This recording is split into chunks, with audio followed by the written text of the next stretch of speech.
سافرت بعض بلاد الغرب. يؤسفني أن أقول لكم على هذا المنبر ما سمعت في شوارع الغرب وقد سألت المقيمين هناك أحدا يشتم الله تبارك وتعالى، لكني أسمع هذا في شوارعنا في اليوم عشرات المرات.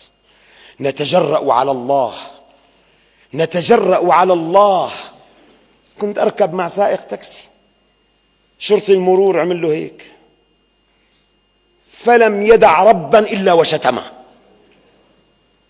لما قضى حاجته من شرطي المرور وعاد إلى السيارة قلت له: لماذا لم تتجرأ فتشتمه في وجهه؟ قال لي: كيف يعني تشتم شرطي المرور؟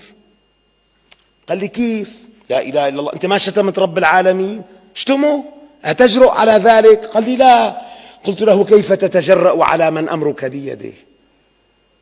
قال: يعني أستغفر الله، لكن والله كذا كذا. قلت له: يا أخي أنت تتجرأ على الله، على الله، على الله، لا إله إلا الله.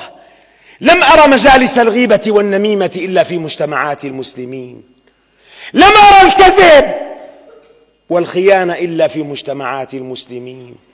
ليه؟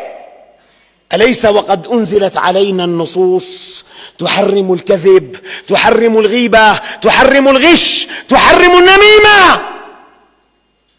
تعالوا نصطلح مع الله وانظروا إذا صدقنا الله تعالى اليوم، إذا صدقنا الله تعالى اليوم والله الله غني عن صومنا.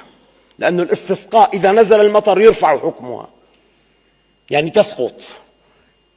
اليوم تنزل المطر، إذا علم الله منا الآن صدق النوايا في التوبة ورد الحقوق.